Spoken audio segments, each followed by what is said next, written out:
In the season finale, after Geralt came up empty in the castle, he starts making his way to try to find Ciri. He comes across that refugee camp that was decimated by the Nilfgaardians. And this is the same refugee camp that Ciri was at. When he gets there, he thinks he sees the grave robber, but in fact, it's just a merchant who's trying to bury the dead. Geralt tells him he really should go home, it's not safe there. But the merchant says these people didn't deserve this, and he's going to continue to bury them. And it looks like Geralt leaves. When he does that, some undead monsters come out and attack this guy. And it's looking like he's going to die until Geralt saves his life. Geralt once again tells him, you need to go home. And at this point, the merchant agrees, yeah, I probably should. But when it looks like the merchant goes home, that's when Geralt is attacked by more of this army of the undead. And he's fighting him off, and he is able to do so, but he gets bit in the process. And a bite from these monsters is not good. Most people die from it right away. Geralt collapses, but luckily for Geralt, the merchant didn't go home right away, and the merchant picks him up and is going to try to save his life. So after Geralt collapsed, the person that he was searching for, Ciri, wakes up in the field, having no idea what happened. And she's awoken by the woman whose horse that she stole. Now, this woman had invited her to come along with her because the woman noticed that she was all alone, but instead Ciri decided to steal her horse. And the horse is dead, along with the people from Sintra that were trying to mug her. And the woman doesn't even seem mad about the whole horse situation. She's just more concerned for Ciri and what happened there, but Ciri doesn't really remember. But whatever did happen, everybody died a pretty painful death. And the woman once again invites Ciri to come home with her. And Ciri, who is visibly shook by what happened, agrees to go home with her. When the woman brings Ciri back to her house, she introduces her to her son, and Ciri's not saying a word. That night, they see a flame go up in the sky, and they know that the Nilfgaardian army is close. And the reason the flame is in the night sky is because the mages from Artusa have arrived, and they're going to try to hold off the Nilfgaardian army from advancing to the north. Their whole goal is to not let the Nilfgaardians pass this one place called Sodden Hill, and they only have to hold it for 2 days because they've sent word to Temeria and another kingdom that they need help, and both kingdoms seem to be on their way. And one of the mages who has made the trip is Yennefer, but no one's really sure why. And Vilgefortz questions her about it, but she doesn't give him an answer. So upon arrival at Sodom Hill, they start fortifying the area and getting the entire place prepared for battle. I mean, they leave no stone unturned. That night, they have a big party because it could be everyone's last night on the continent. And during the party, one of the people that Yennefer runs into during the party is Marigold. And she asks her about her experience at Temeria. And she tells her that King Foltest kind of owes her because King Foltest's daughter was cursed. She was a Striga. And Marigold was one of the only people who didn't lose faith in curing her. But she didn't do it alone. She hired a witcher, a guy by the name of Geralt of Rivia.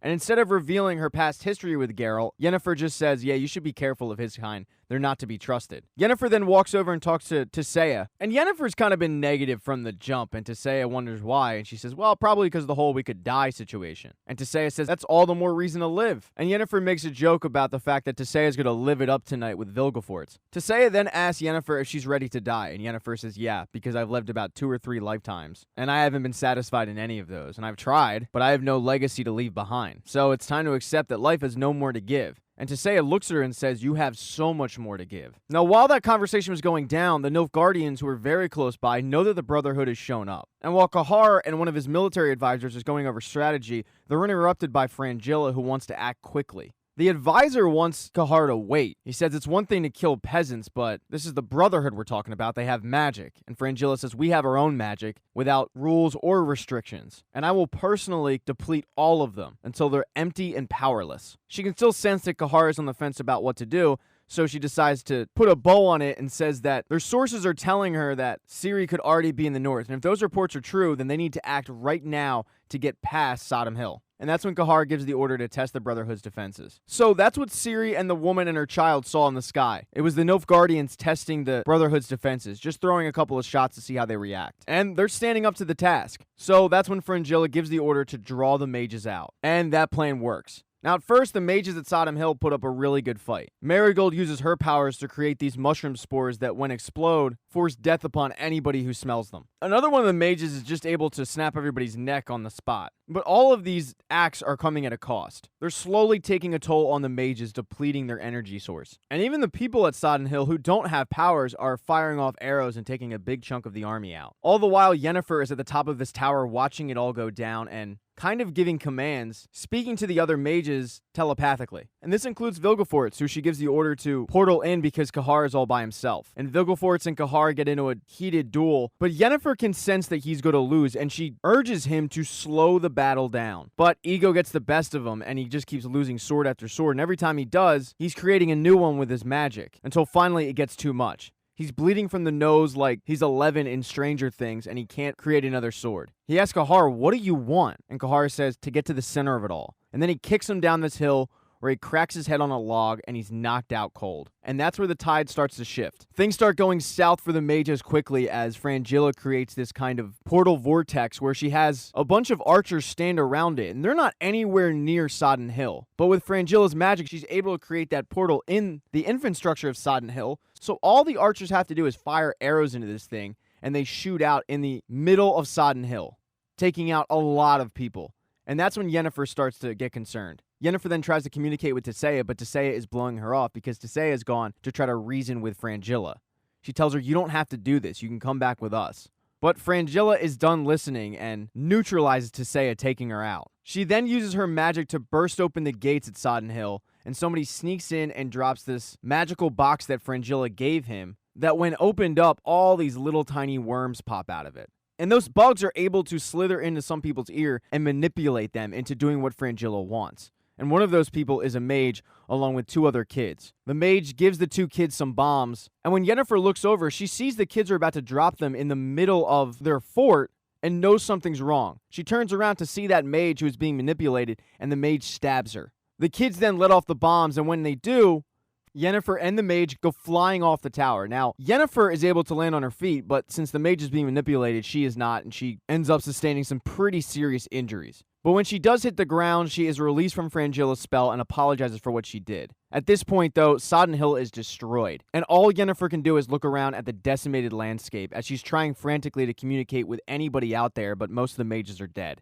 Well, one mage that she knows is alive is Vilgefortz, who has woken up and come across one of the mages who is in really rough shape because he was able to take out all of the Nilfgaardian army around him, but it took its toll. And this mage is asking Vilgefortz for help, but instead of helping him, Vilgefortz just bludgeons him to death. Another person that Yennefer can sense is alive is Tissaia, and when Yennefer finds her, Tissaia is barely holding off the Nilfgaard army. And it seems like Tissaia is losing this. When Yennefer finds her, Tissaia drops down to the ground, and Yennefer can tell that she might not make it. Yennefer begs her to keep fighting because the northern kingdoms are close, but Tissaia doesn't say a thing because she doesn't really have anything else to give. And Yennefer, knowing that this could be the last time that they talk, tells her Tissaia saved her and she will never forget that. Tissaia then says that it is her turn to save these people and this continent, and that this will be her legacy. Yennefer says that she can't do it, but Tissaia says, yes, you can.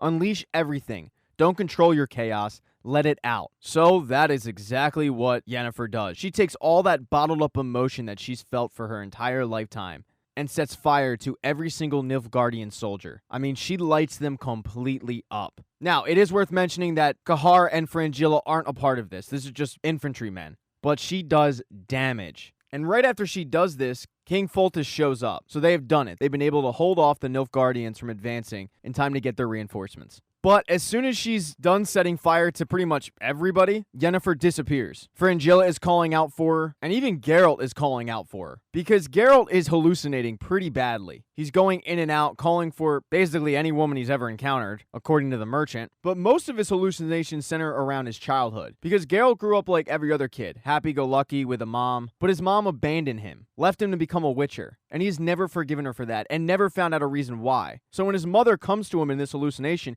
he wants some answers, but he doesn't get them. The dream of his mother implies that she didn't search out for him because she knew that they would be reunited because of their destiny. And this infuriates Geralt. He feels hurt and betrayed by his own mom. And his mom had made mention how all the mages were at the Battle of Sodden Hill, and she was there to heal him back up. And it was because of his slow heart rate being a witcher that actually ended up saving his life. So when Geralt snaps out of this dream, he asks the merchant how far is Sodden Hill from his house, and it's about an hour. But his house is on the way, so Geralt wants to get there as soon as possible. The merchant tells him, look, I'm just a simple merchant. I don't really have any money to give you for saving my life, but what I can offer you is the law of surprise. And Geralt has no interest whatsoever in going down that road again and says, yeah, just get me a beer when we get to your house and we'll call it even. Now, at that same time, Cirilla is going to sleep in her new bed. And the woman is telling her that while the Nilfgaardian army is close, it makes no sense for them to come over here and she has nothing to worry about. Of course, Cirilla knows that they're after her and she has everything to worry about. Right before she goes to bed, the woman makes mention that if the army were to come, she can go peacefully because she had everything in her life that she ever wanted. She had a house, she had a husband, she had a son, but the one thing she didn't have was a daughter, and she feels like it was destiny that she found Cirilla. That night, Ciri has a dream where she can hear all of these people calling for Yennefer's name, and she knows that Geralt is close. So in the morning, she gets up and covertly leaves the house and goes into the woods. And she just misses Geralt of Rivia, who has arrived by the merchant, because the merchant is married to the woman who brought Ciri back. The merchant tells his wife, "I found a witcher, he saved my life," and she tells her husband, "I found a little girl in the woods." And when Geralt hears that, he remembers what Renfri told him. The girl in the woods will be with you always. And he just has a feeling that if he walks in the woods, he's going to find Ciri, and sure enough, he does. The two see each other for the first time, and they just know that that is my destiny. They end up embracing in a hug, and then Ciri asks him, "Who's Yennefer?" And that is how Season 1 of The Witcher ends. Please consider subscribing to this channel. I would really appreciate it. If you liked the video, give it a thumbs up. If you thought this video sucked, give it a thumbs down. Don't forget, there is a share button for a reason, so if you know somebody that likes The Witcher, consider sharing it on your social media platforms. And also, if you want to hear my thoughts on things and not just a recap, I do have a podcast called Scene Invaders, so search that wherever you listen to podcasts. Thanks so much for watching.